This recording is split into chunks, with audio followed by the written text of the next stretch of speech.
Hi students, and welcome to today's live IELTS class. My name is Adrian. I'm streaming to you live from beautiful Central Europe. I hope everybody is having a good weekend so far, staying healthy, staying strong, and being productive and getting a bit of relaxation in as well. Hi, Janil. Welcome new members. I see there are a couple in this class as well. This is a members chat class, of course. Everybody is welcome to watch. To become a member, click the join button next to the subscribe button. Hi, Carolina. Hi, Ois. Hi, Nick Hill. Hi, Abhishek. We will have an all chat class where all of our viewers can join the chat coming up in 90 minutes. That will focus on speaking part 3. This class focuses on the reading section. We will look at a new reading passage today, and we will focus on giving correct answers. As usual, our materials are brought to you by aehelp.com for academic IELTS. Visit us there. Join our premium package. Begin learning for success for general IELTS. Visit us at IELTShelp.com. That's generalieltshelp.com. I'll just really quickly show you those websites. I'm sure our members are quite familiar. This is our academic one here. Click that big red button to join.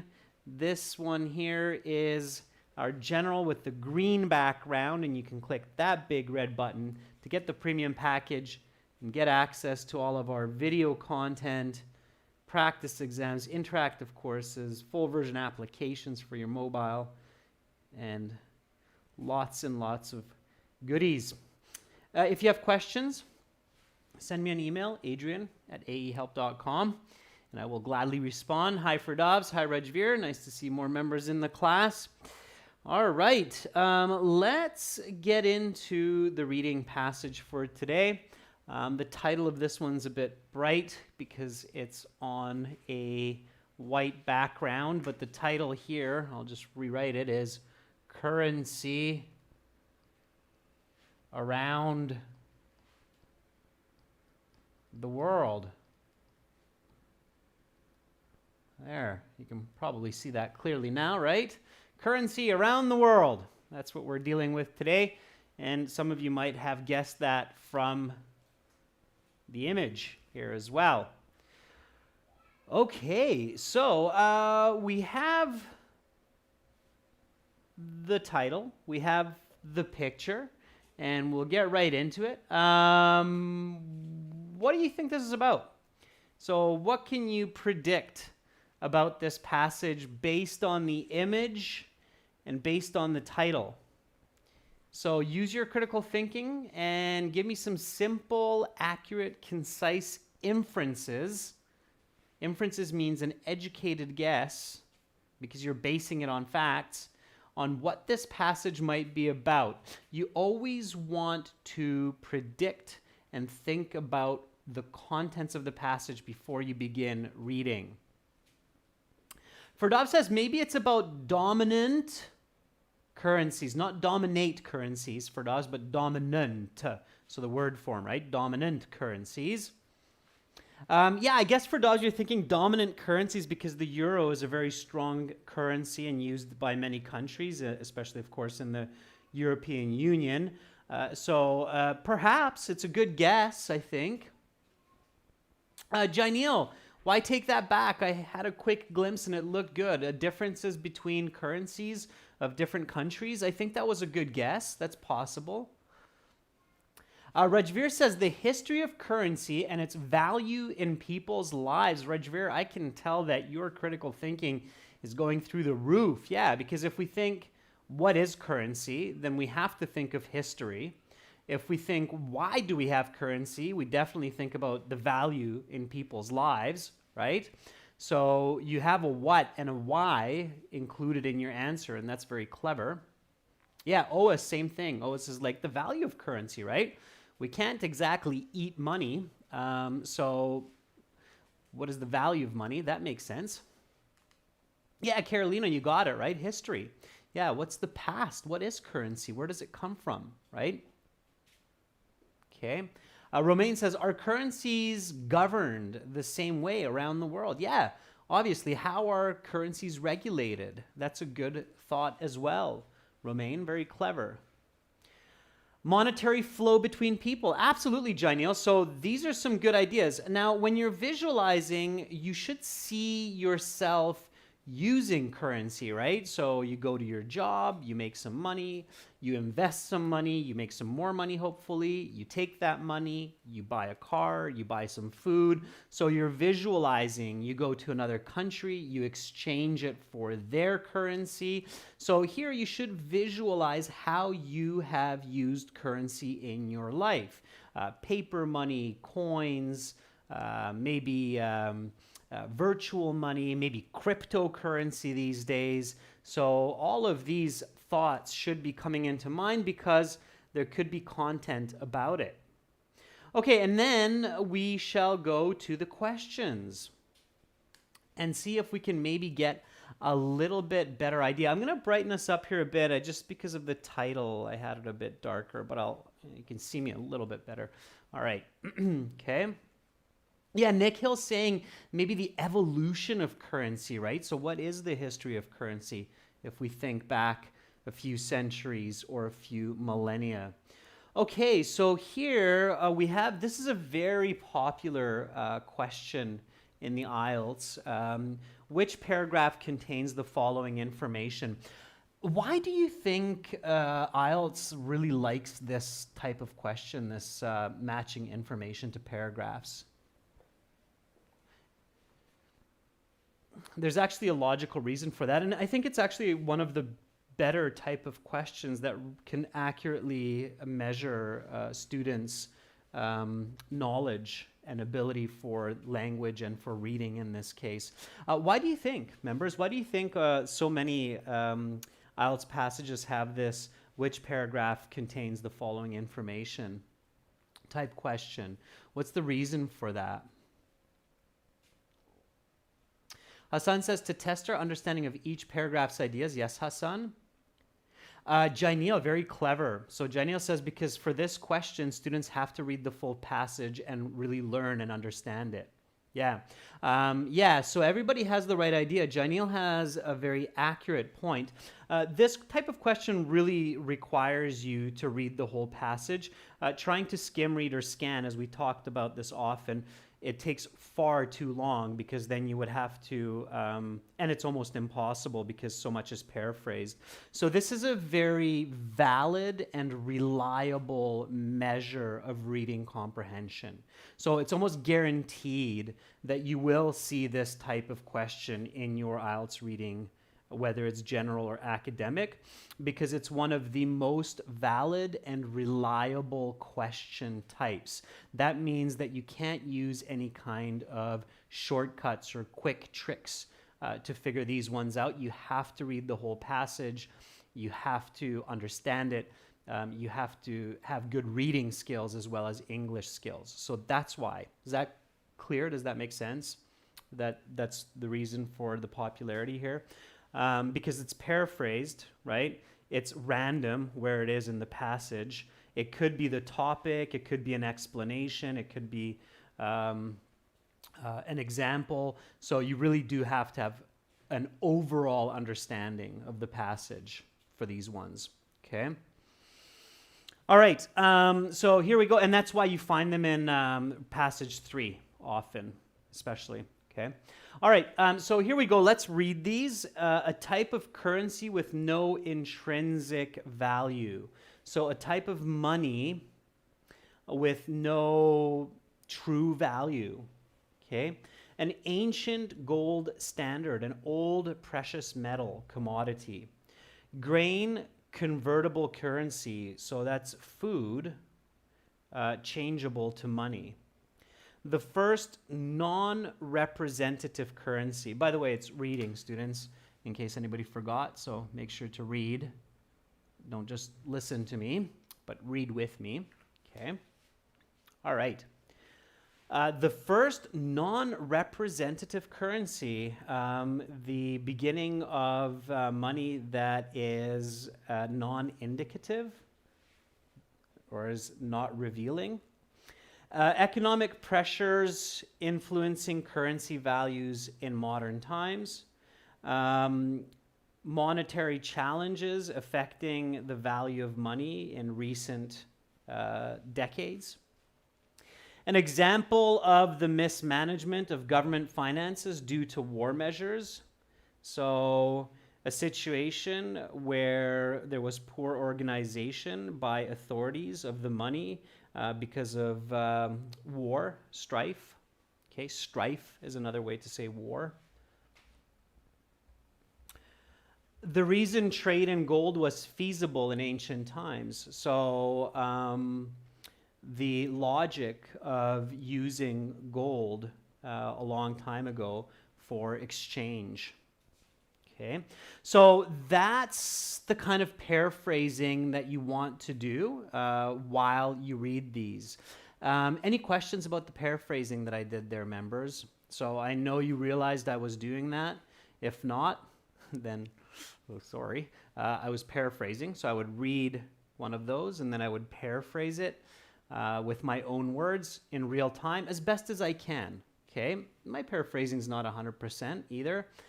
Just kind of the words that came to mind while I was reading.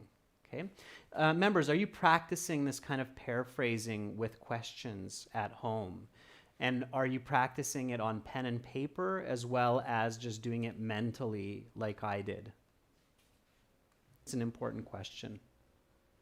Yes or no?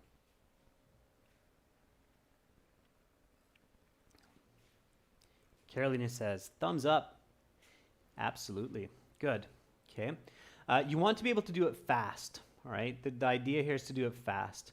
The reason I did it all mentally this time is just because sometimes students complain that it's really slow, but if you practice it lots, it can be very quick. Okay. Rajveer says, yes, mentally. Good. Very good. Okay. All right.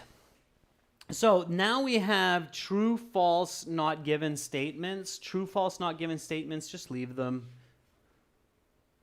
And then here we have some multiple choice.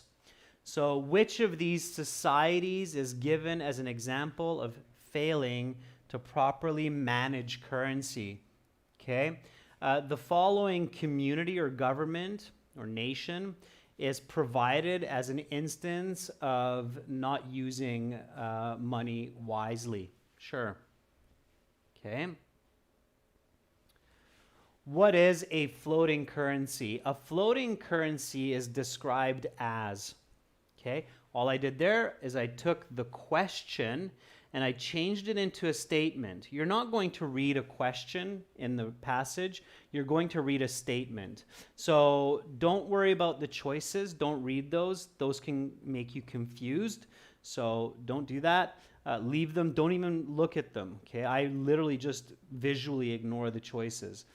And then I read this and I think about it as a statement and I try to paraphrase it.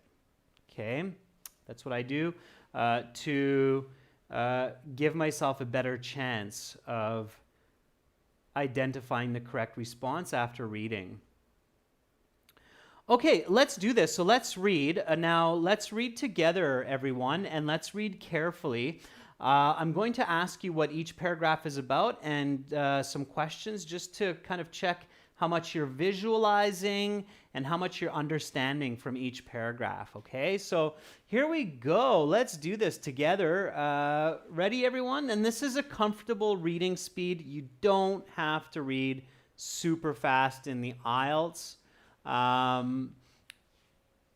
Abhishek, I just saw that comment. You said you do the paraphrasing, but not for this type. Abhishek, you should do paraphrasing for almost every type of question. For true, false, not given, or yes, no, not given, you don't really need to. But for many of the other kinds, you do. Okay, Abhishek? So paraphrasing is very useful for most question types. All right? Okay, so here we go. Let's do this together, okay? Currency is the name given to the system of money generally used in a country. Examples of today's currencies include the British pound, the American dollar, and the euro. Currency, however, has a long history, and its origins can be traced back to the cultures of Mesopotamia and Egypt more than 4,000 years ago. In these civilizations, animal-shaped pieces of metal were used as currency. These pieces of metal represented grain stored in a town granary. A person could presumably convert their money to grain at an established rate. The problem with this system is that it is severely susceptible to warfare and piracy. If a foreign army takes over a town's granary, all of a sudden, those pieces of currency are worthless.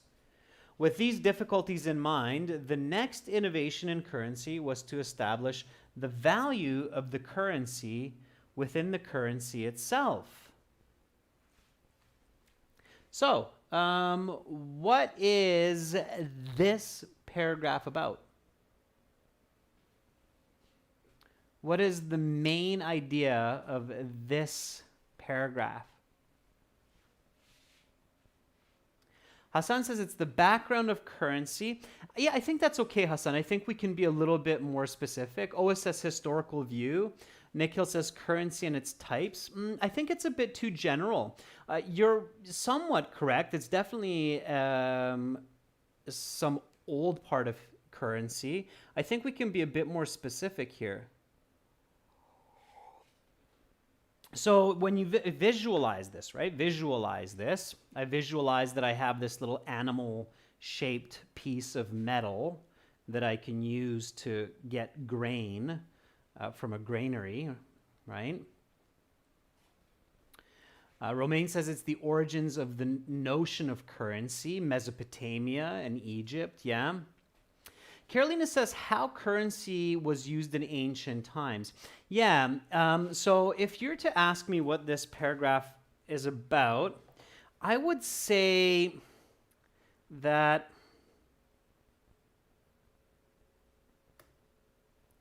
so my answer to you would be the earliest form of currency and its flaws. Okay, so if somebody says, what do you think, Adrian, this paragraph is about? I would say, well, it sounded to me like it's the earliest form of currency and its flaws, right? Think about it this way. If then the person asks me, well, what do you mean? Well, I would say, well, the paragraph just told me that the earliest form of currency is somewhere in Mesopotamia, Egypt, 4,000 years BC, and there were some problems with the way that it worked. Okay, what was the problem with this currency? What was a logical or a social flaw of this early form of currency? Why did humans decide that it's not the best? So Rajveer says that it was linked to grain. Yeah, okay, and why was that a problem, Rajveer, that it was linked to grain? So why is it a bad idea to connect your currency to a food stuff like grain?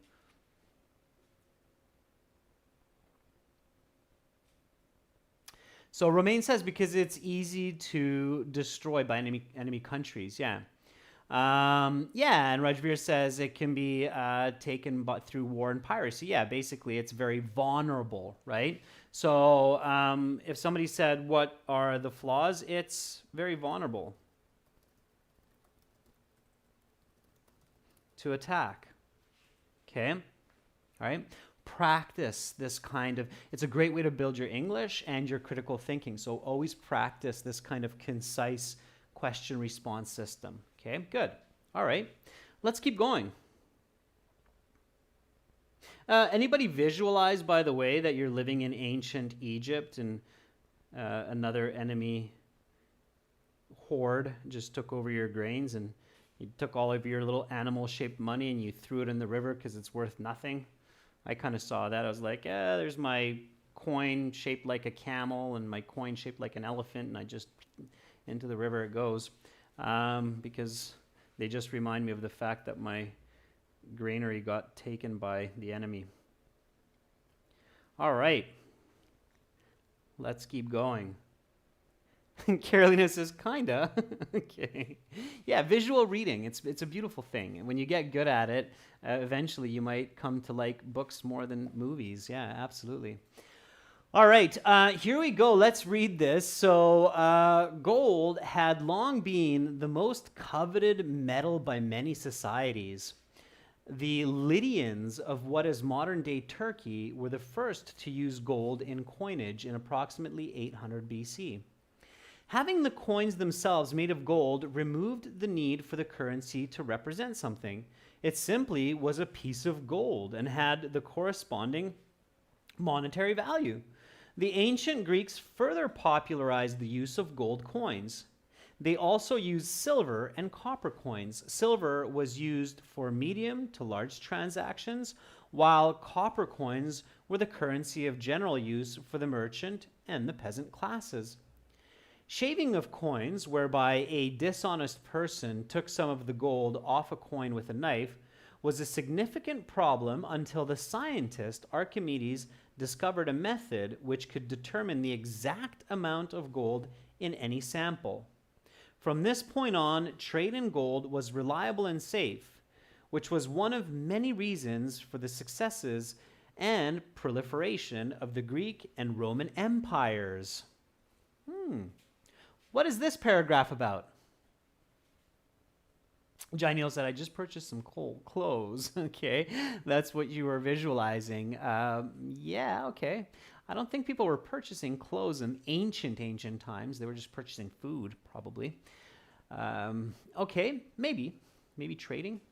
What is this paragraph about? So what is the main goal of this paragraph? Okay, so first we have animal-shaped coins with grains. Now we have something. You want to really keep this visual catalog of 1, 2, 3, 4 throughout the passage. Okay? Yeah, so Romain says metal-based currency system. Romain, precious metal. Okay, precious metal. So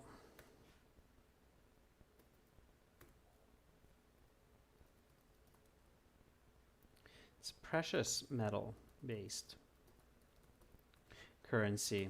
Metal, I guess copper would not be considered precious metal, but gold and silver for sure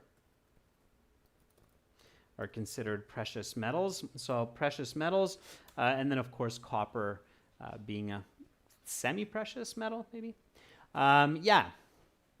Okay. Abhishek says the types of metals used in early days, also the negative side of gold. Abhishek, I don't think it mentioned any negative side of gold. Okay. Carolina says gold and silver coins become popular. Why? Very important question. Why do gold and silver coins become popular in the ancient times for Lydians, the Greeks, and then Romans? So why do they become popular? Oh, yeah, you're right, Abhishek. There is the negative side that's mentioned. Thank you. Yeah, I visualized that. The shaving, right? Cutting a little bit of that gold off of each coin. So why? Yeah, correction, Abhishek. You're right. There was a negative a long time ago. And why? Why are they popular? So why does gold replace these animal-shaped coins? What's their advantage? Because its value is limited for Dobbs? No, because its value is actual, right, for Dobbs? So it has intrinsic value. It has intrinsic value. Yeah, exactly, Rajveer. They have their own value. So gold is valued for being precious, for being gold. Exactly. Okay, let's keep going. All right, we're going to get moving here. I just want to get you really focused. We'll do one more paragraph like this, and then we'll flow through. Okay, here we go. C, let's do this. Because gold was reserved for high-end transactions, most middle-class trade was done in copper. When copper became more plentiful, driving the value of it down, the amount of copper needed for a certain transaction became physically cumbersome. to carry around several kilograms of copper coins was not particularly practical. In 10th century China, this led to the introduction of paper currency. These paper banknotes or bills represented a certain amount of gold and could be traded for that gold at any time. This is a system which in modern times is referred to as the gold standard, a system of intrinsically worthless bills which represent an amount of gold. The problem with this system is that banknote issuers tend to print more money than they have gold, so that inflation becomes a serious problem, not unlike today's credit cards. Societies pay for wars and other expensive endeavors by simply printing more money, a practice which is wholly unsustainable. Okay, so what is that paragraph about? So what is paragraph C about? All right.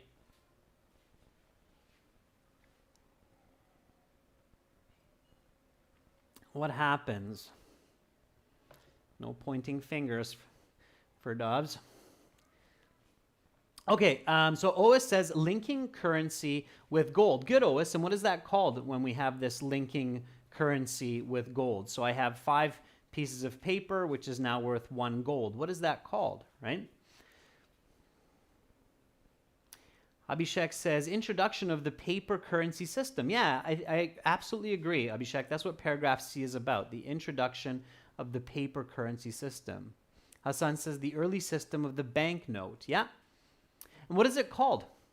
You could simply use those 2 words that remained, I believe, until 1967 in Switzerland. It was the last year of this system. It's just 2 words. It was very clearly mentioned there. Carolina, that's more of an explanation of a problem with this system. That's right, Abhishek. It's called the gold standard. Yeah, very good, Hassan. The gold standard, exactly. So this paragraph is about the gold standard, which also has a flaw, right? That people who print money can manipulate this system. Okay, so does everybody have in mind the history so far? So you have the little animal-shaped coin with the grains. That's problematic because if I steal all your grain, your money is now useless.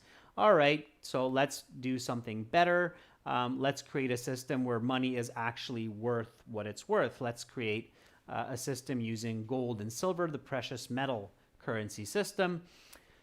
Fantastic. A problem with that, people tend to bite little pieces off or shave little pieces off, but hey, Archimedes solved that problem, so that's okay. But another problem is it's heavy, right? You can't carry around tons, and imagine you're trying to buy a cow and the cow is on the other side of town and you have 10 kilos of copper on your back that you're lugging across town. That poor man, by the time they get to the cow, they don't even want the cow anymore. They just want to get rid of that money. Makes it easy to bargain, right? Then from there, we're now switching into the gold standard, where, okay, you don't need to carry around all that copper. We'll give you a couple light pieces of paper, right? So keep it visually in mind. Okay, now I'm going to get you to visualize and think in this way as we read through the remainder, and then we'll tackle questions. Sounds good? Yeah, everybody ready to pick up a bit of speed here with the visualization, focusing on the what, why, how for each paragraph. Keep that catalog, okay? Yes, Abhishek is good. Everybody's good to go. Fantastic. Here we go. So, today's currencies are referred to as fiat currencies. This means that they do not represent gold or any other physical medium of value. They derive their worth from what the government says they are worth. The United States was the last major country to convert from gold-backed currency to fiat currency in 1971. While intrinsically worthless money, that is to say, the paper itself has no value, is on the surface an unappealing notion, economic pressures around the world assure that fiat currencies retain their value. There are exceptions, however. Weimar Germany of the early 20th century experienced what is called hyperinflation, where a currency rapidly loses its value due to overprinting. In 1918, when Germany converted to fiat currency, a 1 mark banknote was worth 1 mark in gold. 5 years later, it took 1 trillion marks in banknotes to buy 1 mark in gold. In the stronger, more peaceful economies of modern era, such gross mismanagement of money is particularly non-existent, although inflation continues to be an issue of economic importance worldwide. Today's currencies, for the most part, are allowed to float on the open market. This means that they can be bought and sold as stocks are bought and sold. Exchange rates are set by the economic pressures of the day, and these can change markedly from year to year. Since the stock market crash of 2008, for example, the US dollar has diminished in value compared to other world currencies, most notably the Canadian and Australian dollars.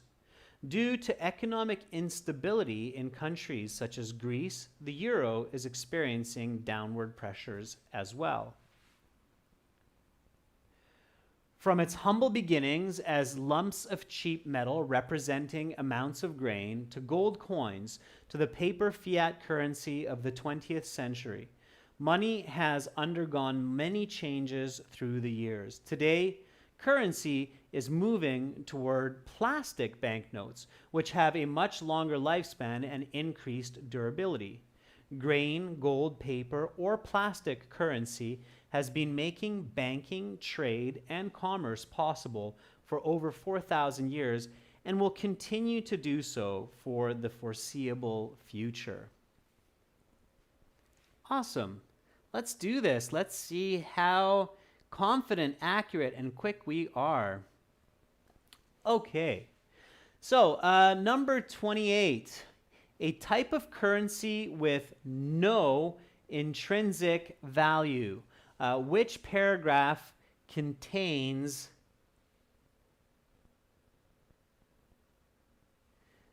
this information? A, B, C, D, E, or F. A type of currency with no intrinsic value. Okay, A, B, C, D, E, or F. Which paragraph first talks about the money that has no value?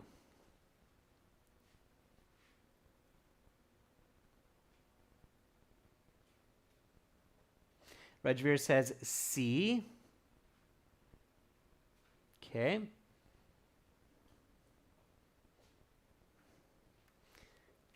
B. Maybe B. Okay, what is the answer? What would be your what's the answer to this? So what is the currency with no intrinsic value? Metal, for Dobbs, has intrinsic value. Metal is valuable. You can take a piece of metal, you can make a knife out of it. So it has value on its own. Okay? So no intrinsic value means it has zero value for that person. Okay, so Rajveer says something to do with banknotes, right? Okay. Which paragraphs talk about, or which paragraph talks about banknotes? Janelle says E. Okay. Rajveer says C and D. So we have a lot of answers here. Yeah, so C and D, right, I think, are the ones. Let's have a look here. Okay.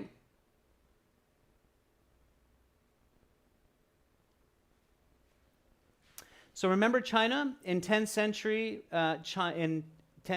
China, this led to the introduction of paper currency. These paper banknotes or bills represented a certain amount of gold. Okay? this led to the gold standard system.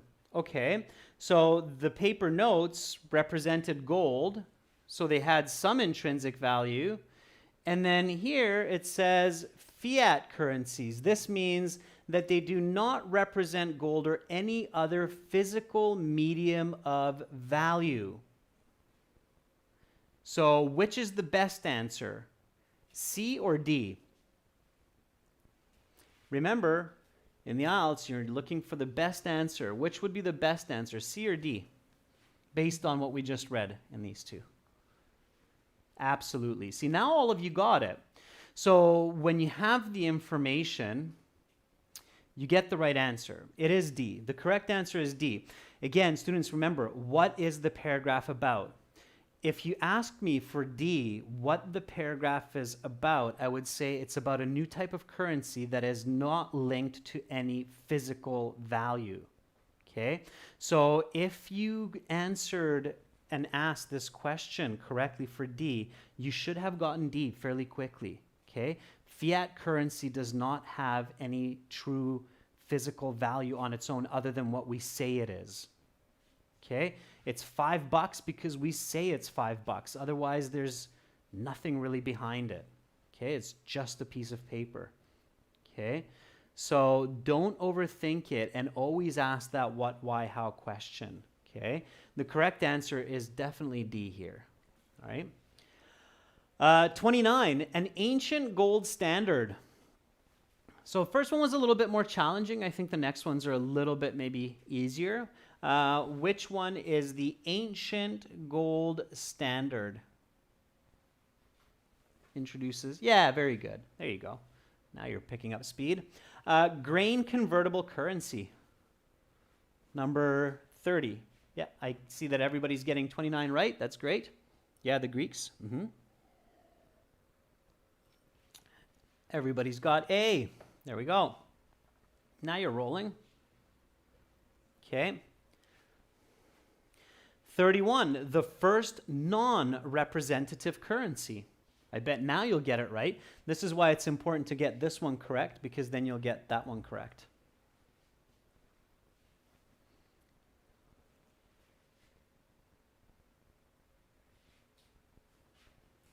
C.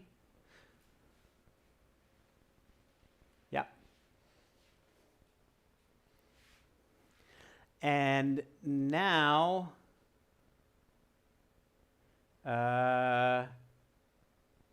number 32, economic pressures influencing currency values in modern times.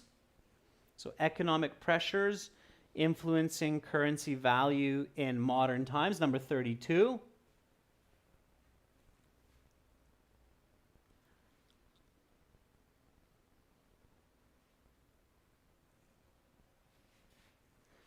'32 is E. Yeah, absolutely.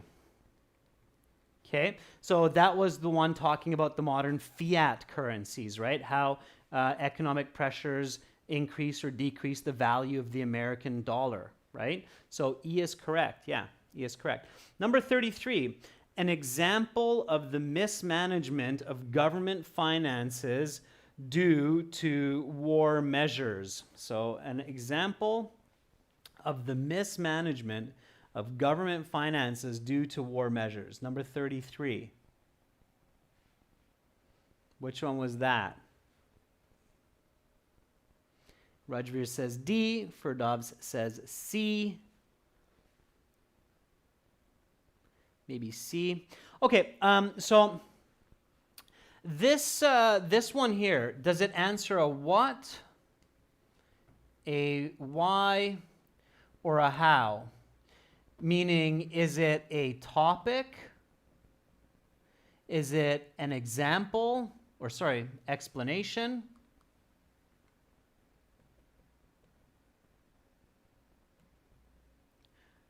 Or an example?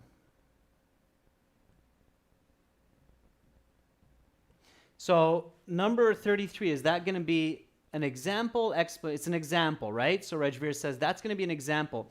So if I think that it's maybe C, maybe D, it's somewhere around the middle, I don't need to look through all the paragraphs. I can find it quickly. Where should I look? Yeah, Abhishek, exactly. It's the how, right? So it's giving the how information. It's giving the example. So where should I look in the paragraph most likely, especially in body paragraphs? Where should I look? So Rajveer, if I'm looking in D or if I'm looking in C, what part of the paragraph should I be looking so I don't have to do a lot of skimming or a lot of reading? Yeah, exactly, Jainil, exactly, Abhishek, kind of at the end of the paragraph. So let's do that, okay? Let's look at D, or sorry, let's look at C first, okay? So just the last couple sentences. So societies pay for wars and other expensive endeavors by simply printing more money. Okay, that looks kind of interesting. Let's keep going.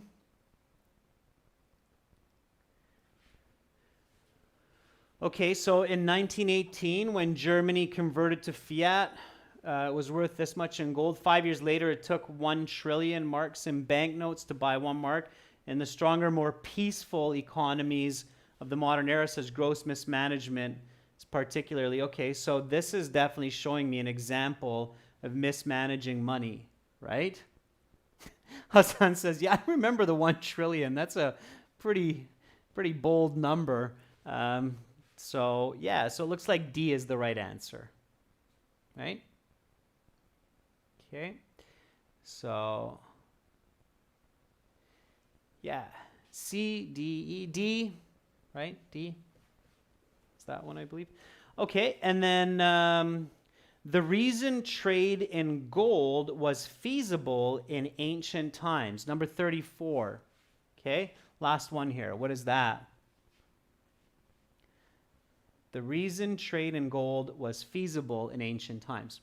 Yeah, B, absolutely. That was the one explaining how gold worked in ancient Greece, the Lydians, and B. Okay, there we go. So you're doing a good job. All right, so remember that you can find the answers by identifying what type of information this contains. So if you're not sure and you realize that it's an example and you have an idea of 1 or 2 paragraphs, then you know exactly where you can look or what area to find it in, okay? All right? Okay, good. Let's keep going. True, false, not given. Currency whose value is self-contained is susceptible to loss of value from warfare. So currency whose value is self-contained is susceptible to loss of value from warfare. Is it important to know about currency that has intrinsic value, that has value in itself? Yeah, and whether or not it can be affected by warfare? Yeah, I think that's important, right? So it's important to know that. Yeah, everybody agrees? Okay, and is it true? Is it true that a currency which has its own value is vulnerable, susceptible means vulnerable, to losing money during warfare? So is that true? Rajveer says it's false. Others say it's true. Let me ask you this way. Give me an example. What is an example of currency that has value self-contained? What is currency that has value that's self-contained? It's important to know this. Okay, so what are we talking about here? Are we talking about the little metal animal? Are we talking about gold? Are we talking about paper money? So Jainil says gold. Nick Hill says gold. Silver, sure. Okay, so does gold lose its value from warfare? Yeah, okay, so everybody's got the right idea. We are talking about gold. Does gold lose its value during war or warfare? So if I have a piece of gold, does it become less valuable when there's war?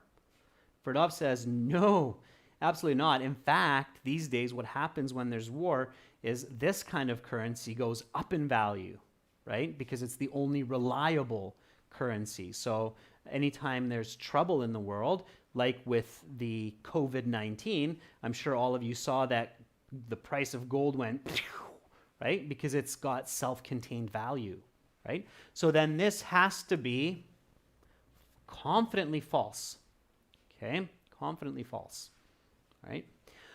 Okay, remember, too, members, that the IELTS does not lie, so they wouldn't give you untrue information. The fact in the world is that currency that has self-contained value becomes very valuable during warfare. Okay, 36. Archimedes discovered a method of shaving coins without being detected. Okay. Is Archimedes' discovery important for this paragraph or for this passage? For 35 or 36? So is what Archimedes discovered important?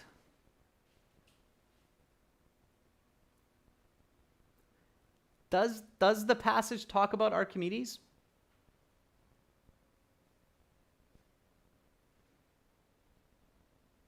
So Rajveer says, yes, it's important.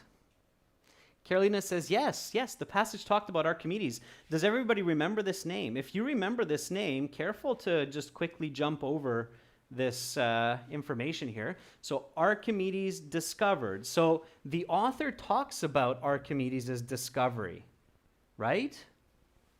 Yeah, Abhishek says, yeah, in paragraph B, they talk about that, right? Absolutely. Remember? Paragraph B. This was very visual, too. You should have visualized this here. So, until the scientist Archimedes discovered a method which could determine the exact amount of gold in any sample. Okay? So, they do talk about Archimedes' discovery. Is Archimedes' discovery how to shave gold and cheat people?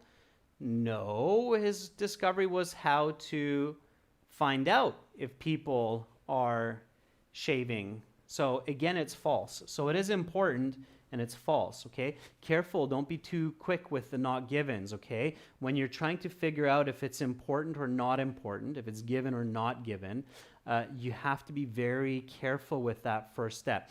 It's almost more important than the next step of figuring out whether it's true or false. Okay, so this two-step process for true, false, not given. Step number one, is it important or not important?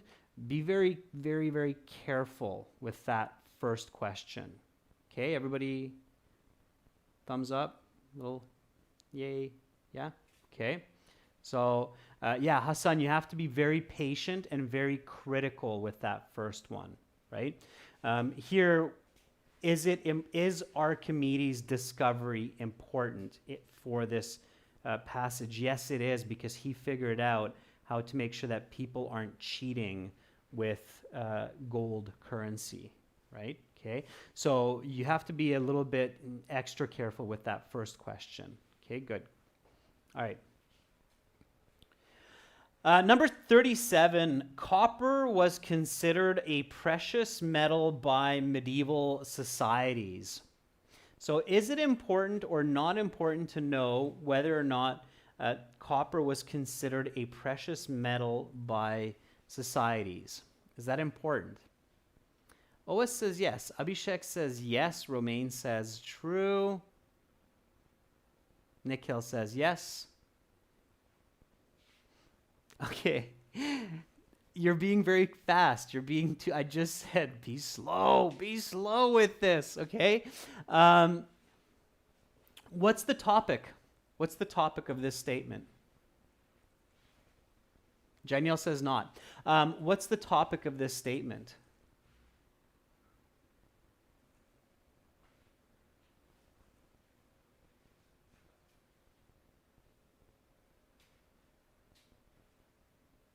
Okay, what are we talking about?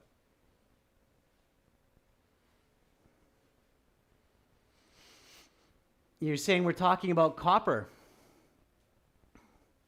Okay, I actually say that we're talking about medieval societies. Okay, because the agent of the action here is medieval societies. Medieval societies are considering copper. So medieval societies are the doer of the action. Okay? This is a passive sentence, right? So copper was considered, it's passive voice.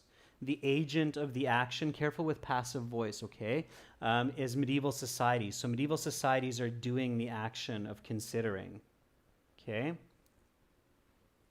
So everybody sees that this is it's called the agent of the action.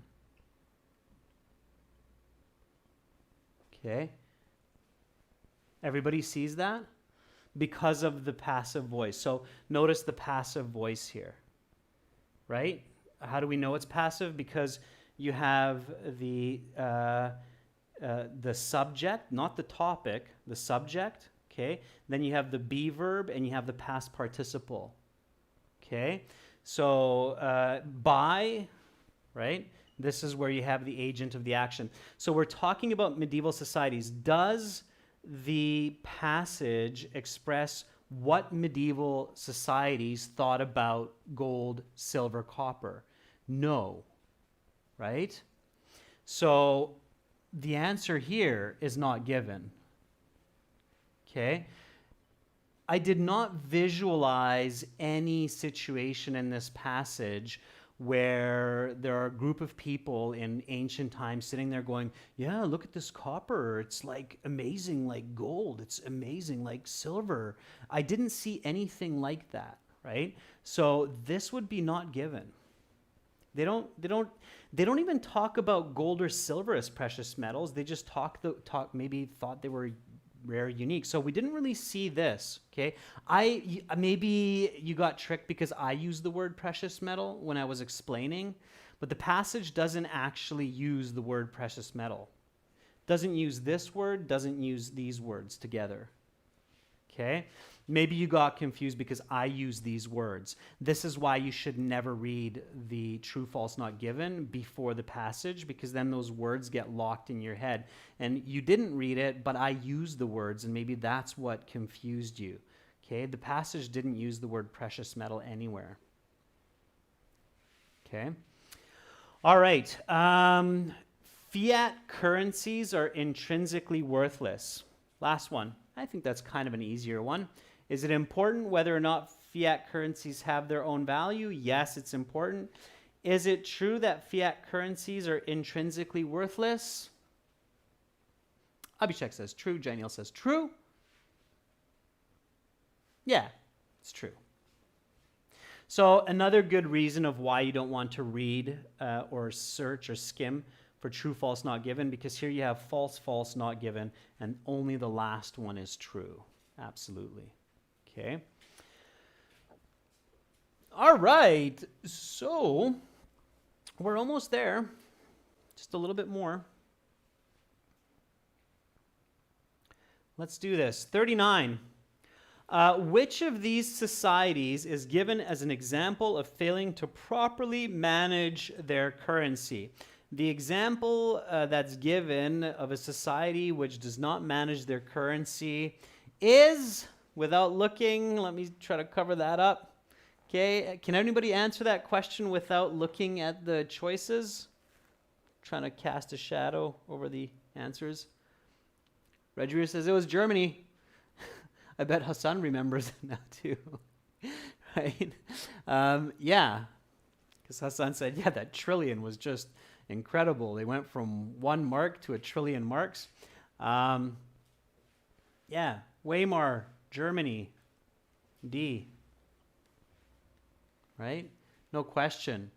How do you go from 1 mark to 1 trillion marks in 5 years? That's definitely bad management or somebody stealing a lot of money by putting the printers on hyperdrive. Okay. Last one. What is a floating currency? Now, when you see this, you could search for it if you have enough time left. But what is a floating currency? Can anybody answer that one for me? What does it mean, a floating currency? I'm trying to cover up what is a floating currency? I think it's paragraph F that had that information. Abhishek says maybe it's a plastic currency. Oa says it's something with less value. Rajveer says it can be bought like stock. Yeah, so you can trade it, exchange it, buy it, right? Variable convertibility rate, Romaine. Yeah, so which one of these are the closest, or which one of these is the closest match? Abhishek says B. Rajveer agrees. And anybody else? Yeah, Ferdowsi agrees as well. Yeah, B. Yeah, we can buy it on the open market. It's today's currency, right? You can go on the Forex, which is the International Currency Exchange, and you can trade whatever kind of currency you have, whether it's yuan or yen or rupiah or dollars of this and that type, and you can trade it for another type and buy it and sell it, and that's what some people do, is they trade, buy, and sell currencies. Okay, great. All right, good job, members. So that is a bit of currency history, economics, and some IELTS strategy. Great job, everyone. Well done. Good job for hanging in there. That's a tough one. Again, it's a non-physical topic, right? It's a bit more abstract. Well, a little bit physical if you're thinking of gold, a little bit less physical when you're thinking of fiat currencies.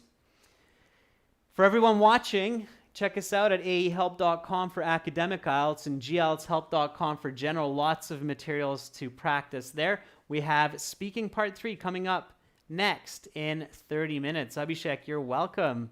You're welcome, Rajveer, Hassan. Great job, everyone. Hopefully I'll see you in half an hour. I'm Adrian. I'm signing out for now. Catch you soon. Bye.